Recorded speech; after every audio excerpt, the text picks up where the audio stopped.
Does your heart start pounding when you have to speak English? Maybe when you're ordering a coffee or just trying to say hi to a neighbor?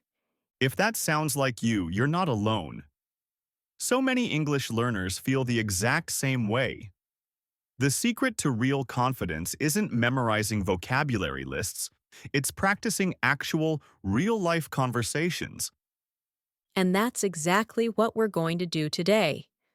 We're going to follow an English learner named Alex through a few everyday situations. By listening to and repeating these more detailed dialogues, you'll start building the confidence to speak from day one. You'll pick up key phrases, learn the right questions to ask, and figure out how to respond naturally. Ready to feel more confident with your English? Let's jump in. First up, a situation you'll run into all the time. It's morning, and our character, Alex, is leaving his apartment when he sees his neighbor, Sarah. This is a perfect chance to practice a friendly, casual greeting. To start, just listen to their conversation. Sounds good. Good morning, Sarah. Oh, good morning, Alex. How's it going? Can't complain. It's a gorgeous day, isn't it? I'm so glad the rain finally stopped. Tell me about it. I'm heading out for a quick walk to soak up some sun. Are you off to work? Yep, just the usual trip downtown on the bus. All right then, have a good one. Thanks, you too, Sarah. Enjoy your walk. That was a nice, natural chat. Now, let's break down a few key phrases so you can start using them yourself. Okay, so first, I asked, how's it going? This is a super common and informal way to say, how are you? You can use it with friends, coworkers, and neighbors. Exactly. And my reply was, can't complain. This is a positive, casual way of saying that things are going well. It's a great alternative to just saying, I'm good. Then I asked Alex, are you off to work? This is a friendly way to ask someone if they are leaving to go to their job. And the last phrase we'll look at is, have a good one. Sarah said this as we were leaving. It's a friendly and incredibly versatile way to say goodbye. You can use it any time of day. Next up, Alex needs to get downtown, so he's going to catch a bus. This type of conversation is transactional.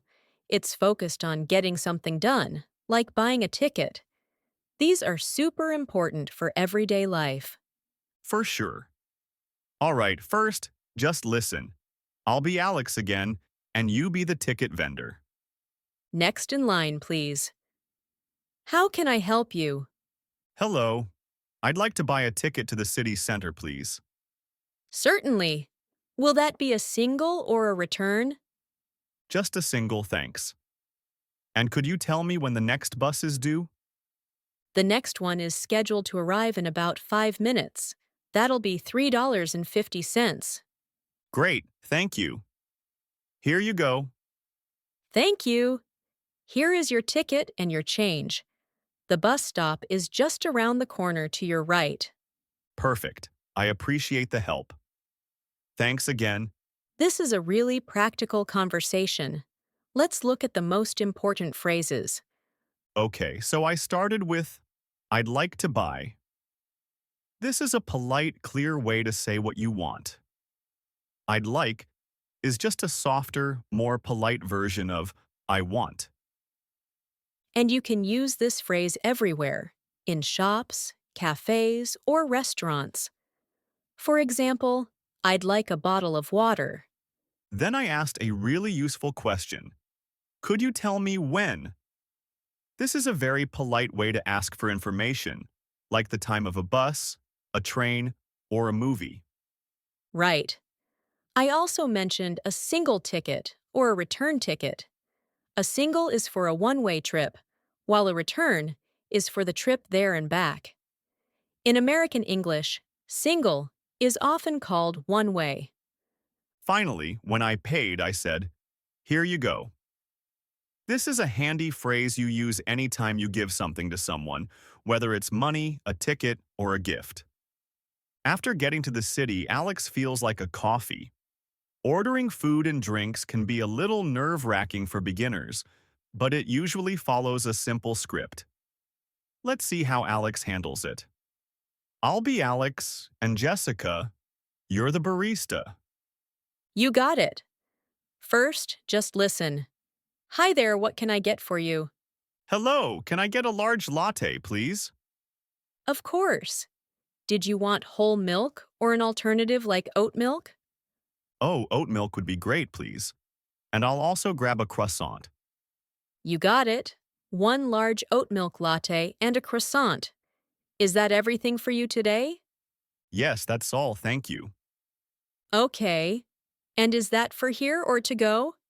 I'll be taking that to go, please. All right. Your total comes to $7.75. We'll have that right out for you. Great, thanks so much. Let's dig into the key phrases from that coffee shop chat. I started with, "What can I get for you?" This is a friendly, standard way for people in cafes to ask what you want. And my answer was, can I get... This is another really popular and natural way to order something. It's a bit more casual than I would like. For example, can I get a cheeseburger? Then I asked, "Is that everything for you today?" This is a common question to confirm you have finished ordering before they calculate the total price. After that, you ask the classic question, for here or to go? For here means you'll eat or drink inside the cafe. To go means you're taking it with you. In British English, you might hear eat in or take away, which means the same thing. With his coffee in hand, Alex realizes he's not quite sure where the library is. He needs to ask a stranger for directions. This can feel a little intimidating, but it's a simple exchange once you know the right phrases. So true. Okay, let's listen in. I'm Alex, and Jessica is a helpful stranger. Excuse me, I'm sorry to bother you, but I think I'm a little lost. Oh, not at all. Where are you trying to get to? I'm looking for the public library. I thought it was somewhere around here. You're very close. Just keep going straight down this street for 2 blocks, and then you'll turn left at the traffic lights. Okay, so straight for 2 blocks, then a left at the lights. About how long will that take to walk? It's no more than a 5-minute walk from here. It's a big brick building on your right. You can't miss it. That's perfect. Thank you so much for your help. You're very welcome. Have a good day. Being able to ask for and understand directions is a super useful skill. I began with, "Excuse me, I'm sorry to bother you." This is a very polite way to get a stranger's attention. And following that up with, "I'm looking for," is the perfect way to say what you need. I'm looking for the museum, or I'm looking for the closest subway station. Then I asked a great follow-up question. About how long will that take to walk? This is very useful to ask so you know the distance and time commitment. Exactly. And to give the final confirmation, I said, "You can't miss it." This is a very common and reassuring thing to say. It just means the place you're looking for will be really obvious and easy to spot when you get close. To wrap up his day, Alex wants to make plans with his friend, Ben. Phone calls can be a bit tricky because you can't see the other person's expressions. Definitely. Practicing simple phone chats is a great way to boost your listening skills. Let's listen to Alex and Ben. I'll be Alex, and Jessica, you be Ben. Hello? Hey, it's Alex. Is now a good time to talk? Yeah, perfect timing. I was just fixing some lunch. What's up? Not much. I was just calling to see what you were up to this weekend. Do you have any plans? Not really. My weekend is wide open. Why? What did you have in mind? Well, I was thinking of finally going to see that new sci-fi movie everyone's talking about. Would you be interested? Oh, you mean Starlight Echoes? I've been dying to see that. Yeah, that sounds awesome. I'd love to. Great. How about Saturday afternoon? I think there's a 3 p.m. showing. Saturday at 3? Yeah, that works for me. So, should we just meet at the theater? Yep, let's plan to meet there a little beforehand. I'll text you to coordinate. Perfect. Looking forward to it. Me too. Talk to you later. Making plans with a friend is a big part of daily life. Let's explore the phrases they used. Alex starts by saying who it is and then asks, "Is now a good time to talk?" This is a considerate and polite way to begin a phone call. It shows you respect that the other person might be busy. When Alex asked about my plans, I said my weekend was wide open. This is a casual expression that means you have no plans at all. Then I asked, "What did you have in mind?" Which is a great way to ask what the other person is suggesting. To make the suggestion, I used how about, like in how about Saturday afternoon. This is very common for making plans. My response, "Works for me," is a casual and clear way to say that the time or plan is good for you. Then I said, "Looking forward to it," to show I was excited about the plan. And there you have it.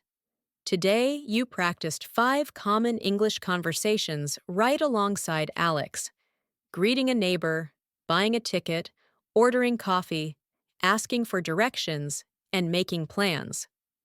By listening and breaking down the key phrases, you've taken a huge step toward feeling more confident in real-world situations. Remember, the real key to getting fluent is to just keep practicing. Don't ever be afraid to make mistakes. Every single conversation is a chance to learn something new. Keep going over these dialogues until they feel completely natural. If you found this practice helpful, please give this video a like and subscribe to the channel for more lessons just like this one. And for your next challenge, click the video on your screen now for a whole new set of daily conversations. Thanks for watching and happy learning.